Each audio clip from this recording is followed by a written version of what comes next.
अभी आपने देखा होगा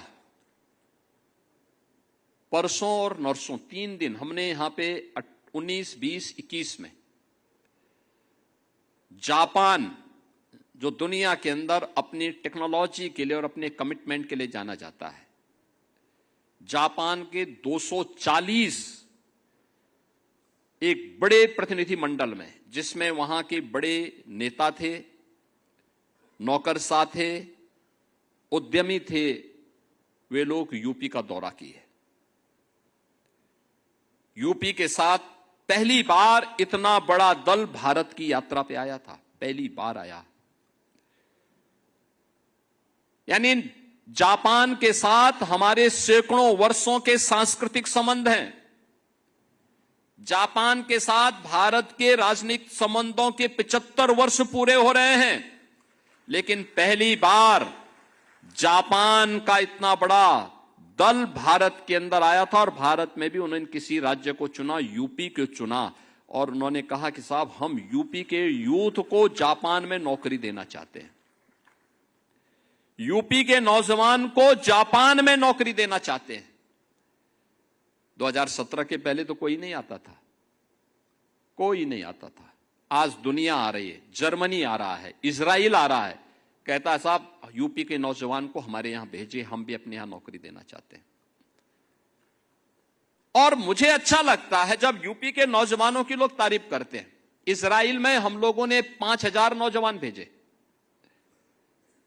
मैंने वहां की सरकार से कहा, मैंने कहा भाई हमारे युवा जाएंगे तो वहां युद्ध नहीं लड़ेंगे, आप उनसे काम लीजिए, पैसा नहीं काटेंगे, उनके रहने खाने की व्यवस्था करिए। उन्होंने कहा हम करेंगे। मुझे बहुत अच्छा लगता है जब मैं उनका हालचाल लेता हूं। वे सभी नौजवान वहां खुशी से रह रहे हैं, 1.5 लाख रुपए महीना प्राप्त करते हैं, खाना पीना सब फ्री, और अपने घर को पैसा भी भेज रहे हैं। मैं उनमें से कुछ नौजवानों से पूछता हूं कि भाई वापस आने को कह रहे हैं, साहब अच्छा खासा पैसा मिल रहा है, काहे हम वापस आएंगे? अभी जब आप कहेंगे तब आ जाएंगे, लेकिन अभी हमें यहां नौकरी करने दिया जाए। यानी इजराइल युद्ध लड़ रहा था, तब भी युवा वहां का, हमारा यूपी का गया हुआ युवा वहां काम कर रहा था। उसे कोई अपने कार्य में व्यस्त था। आज दुनिया मांग रही यूपी के नौजवानों को। 17 के पहले तो यह स्थिति नहीं थी। आज यूपी के अन्नदाता किसान के खेत से कोई मोटर चोरी करके नहीं लेके जाता है। उसको मालूम है कोई चोरी करेगा तो अगले दिन लंगड़ जरूर हो जाएगा।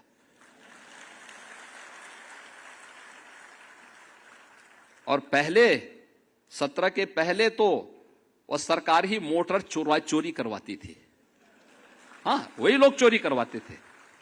चोर कोई दूसरा थोड़े था, वही चोरी करवाते थे। बिजली देते नहीं थे, बिजली गायब। कल मैं रायबरेली गया था, पता लगा कि वहां क्या पूरे प्रदेश के अंदर वही स्थिति थी। 1 सप्ताह दिन में, 1 सप्ताह रात्रि में बिजली आती थी। तो मैंने कहा चलो 1 सप्ताह तो देते थे ना।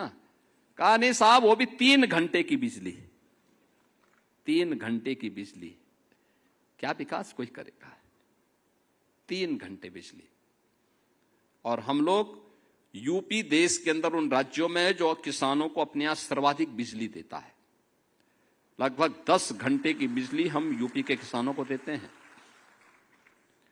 और बिजली भी फ्री में देते हैं। यानी सरकारी ट्यूबवेल में तो बिजली फ्री ही है। 16 लाख से अधिक ट्यूबवेल ऐसे थे जो ट्यूबवेल निजी क्षेत्र के लगाए गए थे। वे किसान अपने बिजली देते थे, लगभग 3000 का बिल देने के लिए मजबूर होना पड़ता था। 3000 करोड़ रुपए उससे प्रदेश सरकार को मिलते थे। हमने वह भी माफ कर दिया, कहा कि प्रदेश सरकार पैसा देगी, किसान के ऊपर भार नहीं आना चाहिए। पहली बार उत्तर प्रदेश में किसान को न्यूनतम समर्थन मूल्य का दाम मिला है, पहली बार मिला है। गन्ना किसान तबाह था।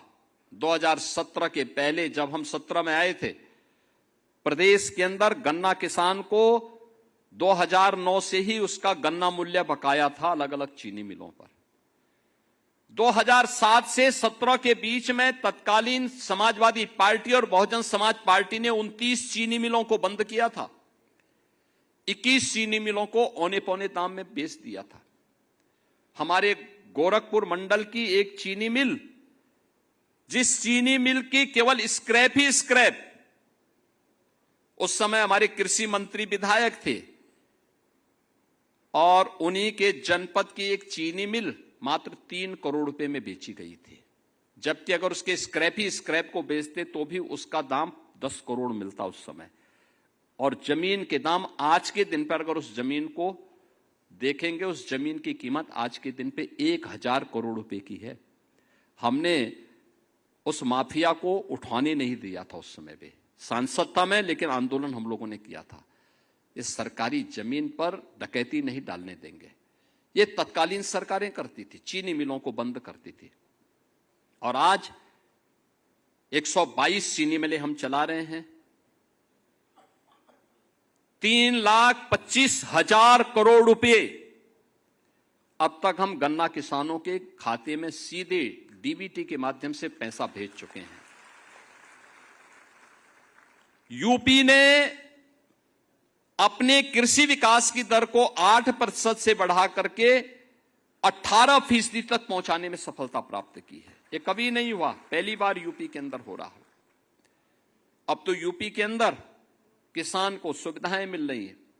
प्रधानमंत्री फसल बीमा योजना का मिल रहा है, स्वास्थ्य हेल्थ कार्ड का मिल रहा है, केसीसी के माध्यम से बैंक से आसानी से पैसा उपलब्ध हो पा रहा है। प्रधानमंत्री किसान सम्मान निधि में लगभग 3 करोड़ किसान यूपी के अंदर आच्छादित होकर के सालाना 6,000 रुपया प्राप्त कर रहे हैं। तमाम प्रकार की सुविधाएं किसानों को दी जा रही हैं। और मेरा मानना है यूपी के कृषि विकास की दर को हमें आगे बढ़ाना है। इतना कार्य इसलिए हम, क्योंकि मैं मानता हूं यूपी के अंदर जितनी उर्वरा भूमि है, जितना जल संसाधन है, दुनिया के अंदर कहीं नहीं है। किसी के पास इतना सामर्थ्य नहीं है। और उन स्थितियों में हमें इस बात को ध्यान रखना होगा कि 18% को हम बढ़ा करके 30% तक पहुंचा सकते हैं। ये संभव है। इसके लिए हमें उन्हें अच्छी क्वालिटी के बीज उपलब्ध करवाने पड़ेंगे। और चौधरी चरण सिंह जी के नाम पर लखनऊ में सीड पार्क का निर्माण का कार्य प्रारंभ हो रहा है। समय पे क्वालिटी सीड किसानों को प्राप्त हो सके, लखनऊ में बन रहा है। कृषि विज्ञान केंद्र 17 के पहले किसान कहीं एजेंडे में नहीं था। तत्कालीन सरकार के एजेंडे में किसान था ही नहीं। मुझे याद है 2014-15 में हुदहुद एक साइक्लोन आया था। उसके कारण उस समय अतिवृष्टि की स्थिति पैदा हुई थी। साल भर ऐसे ही है जैसे इस बार अल नीनो है। असमय बारिश, अतिवृष्टि, अनावृष्टि, इसके दौर से जब किसान को आवश्यकता होती थी बारिश की, तब बारिश नहीं होती थी। लेकिन जब उसको लगता था कि अब बारिश न हो, तब बारिश होने लगती थी। और उस समय 14-15 में आया था हुदहुद साइक्लोन। इसके कारण वर्ष भर का फसल चक्र बिगड़ा था। भारत सरकार ने आपदा राहत से पैसा उपलब्ध करवाया था और 14-15 का पैसा 2017 तक नहीं बंट पाया था। 17 में हमने वो पैसा किसानों को बांटा था। जब मैं मुख्यमंत्री बन गया तब हमने बांटा था। शाही जी उस समय कृषि मंत्री बन गए थे, तब ये पैसा हमने किसानों को बांटा था। आज कोई आपदा आती है, हमने किसान के लिए भी व्यवस्था की है कि कहीं वन्य जीव से संघर्ष हो जाए या आकाशीय बिजली की चपेट में आ जाए या किसी सर्पदंश की चपेट में कोई किसान या बटाईदार या किसान के परिवार का कोई सदस्य आ जाए, तत्काल इसे आपदा राहत की श्रेणी में लेकर के 5 लाख रुपए की सहायता उस परिवार को तत्काल दे दी जाए। तत्काल दी जाए। हम लोग तत्काल देते हैं। 24 घंटे के अंदर पैसा उस परिवार को मिलती है। अगर कहीं पे अतिवृष्टि अनावृष्टि के कारण खेत को नुकसान हुआ है, फसल बीमा का पैसा मिलेगा बाद में, लेकिन आपदा राहत का पैसा उसको परिवार को तत्काल, उस किसान को तत्काल मिल जाना चाहिए। ये करने की इच्छा शक्ति होनी चाहिए। लेकिन इसके लिए सरकार ने सिंचाई के दायरे को भी बढ़ाया। जब पहले किसान एजेंडे का हिस्सा ही नहीं था तो कैसे ये लोग बढ़ाते? आप सोचिए, हम लोगों ने सबसे पहले 2017 में आने के बाद 2018 में बाण सागर की परियोजना पूरी की। 2.5 लाख हेक्टेयर भूमि को ये सिंचाई की सुविधा दे रही है। फिर हमने अर्जुन सहायक परियोजना को बुंदेलखंड की दिशा से इसको पूरा करवाया। इसने महोबा से लेकर के बांदा तक सिंचाई की सुविधा को आच्छादन बढ़ाया। और बाद में 2021 में हम लोगों ने सरयू नहर राष्ट्रीय परियोजना का कार्य पूरा किया। ये बहराइच से लेकर के गोरखपुर तक 9-10 जनपदों को 14 लाख हेक्टेयर भूमि को सिंचाई के अतिरिक्त सुविधा दे रही है। यह योजना सरयू नहर राष्ट्रीय परियोजना कब बनी थी? 1972 में। और पूरा कब हो रही है? 2021 में हमने पूरा किया। यानी पिछली सरकारों ने कभी इसको महत्व ही नहीं दिया। पिछली सरकारों के एजेंडे में न युवा था न किसान था।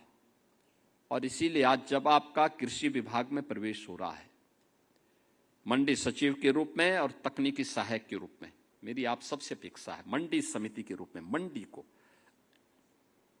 ऐसा चमकाइए, साफ सुथरा हो, कचरे का निस्तारण हो, जो व्यापारी वहां रहता है वे भी साफ सुथरे तरीके से वहां रहें। जो किसान मंडी में आता है उस किसान के लिए वहां पर हम व्यवस्थाएं दें, बुनियादी सुविधाएं भी दिए, बैठने की व्यवस्था भी करें, अन्नदाता किसान को सम्मान मिले, रंग रोगन करने की व्यवस्था हो।